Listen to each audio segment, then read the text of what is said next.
Namaste and welcome. I'm Pratim Ranjan Bose, and you are watching my podcast, Perspective.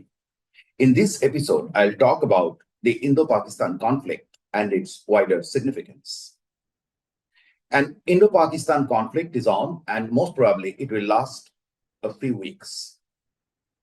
I like to warn you that during this period, we might face some casualties. Pakistan is a rogue nation, it is armed to the teeth, and they initiated this conflict by killing Hindu tourists in Pahalgam, in Kashmir, with ulterior motives. Most probably, they underestimated India's ability to react. They underestimated their vulnerabilities as well. As you know, Pakistan was already fighting rebels in Balochistan, in southwest, and Khyber Pakhtunkhwa in the northwest. By inviting Indian retaliation, they entered a three-front war. Why did they do this is a mystery. The timing was also mysterious. We might know the full story at a later date. But right now, the ferocity of Indian retaliation has rattled them. Operation Sindoor was targeted at their terror camps. They cannot find a terror camp in India, so attack on India's civil assets and military assets was mandatory or was expected to happen. And that is exactly what happened. Pakistan is a theological state run by army, and over the last 77 years, army projected itself as a demigod, the ultimate protector of Pakistan. Naturally, they cannot back out unless they are forced to. They thought we will back out after the first round of attacks under international pressure, as it happened during the Balakot airstrike in 2019. But that did not happen, largely by our choice. After China, India is the only large economy with 3 decades of high growth behind. Our average growth increased from decade to decade. And over the last decade, we consolidated our position in all fronts. Most critically, we did it through democracy. In the past, we were hesitant to act, even after the 2001 Parliament attack and 2008 Mumbai attack. We lacked confidence. We placed proofs of Pakistan-sponsored terrorism and expected the world to act. Now we are confident to decide our fate. We have put steep price on the lives of Indian citizens and the security of the nation. We did not indulge into another futile debate with Pakistan on terror. We know it is a terrorist state and they must pay the price.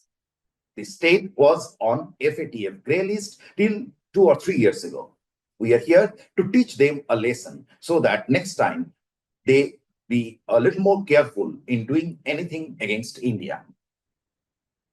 So we are where we are, into the second most intense conflict after 1971. The previous one was a war. This one is technically not war. We would like to end this conflict with an upper hand. This conflict is all about messaging. The India-Pakistan power balance theory has lost its relevance in South Asian context at least 15 years ago. We want the world to dump it forever. What you are witnessing is the graduation of a large benign power into a hard power. A hard power does not necessarily mean military power. Ability to take unilateral decisions or coercive steps, like the suspension of the World Bank mediated Indus Water Treaty, is also hard power. It is our region and our rules must prevail. All big powers act like that. If Pakistan killed 25 American citizens by now, the country would have been reduced to rubble. India's graduation did not come in a day. As I said, 3 decades of uninterrupted growth added to our economic muscle. We consolidated those gains over the last decade. On the one hand, we upgraded infrastructure, military logistics, etc. On the other hand, we optimized post-COVID opportunities in the global politics. Most critically, the Narendra Modi government was not shy to take decisions that translate India into a global power. The world is run by two power, be it economic, political, or military. Perfect mix of all three makes it a large power. Since the breakout of the Israel-Hamas conflict and the Ukraine-Russia conflict, we took it upon ourselves to ensure safety in the international waters in the Arabian Sea. It was a unilateral decision that benefited the international maritime trade and put India up in the power ladder. I'm just giving one example. The current conflict with Pakistan will have much wider significance. Throughout its existence, this small nation had spread bad blood across the region. It taught all wrong things to India's smaller neighbors. It is due to Pakistan's influence and India's inability to act tough. Cooperation never got opportunity in the region until the last decade when former Bangladeshi Prime Minister Sheikh Hasina broke away from the Pakistani stranglehold. She had a reason as well. Bangladesh was in grey list of FATF when Hasina assumed power in 2009. The country was delisted in 2014. But the recent regime change in Dhaka has brought the Pakistani influence back in momentum. Dr. Muhammad Yunus administration and its cohorts started issuing security threats to India.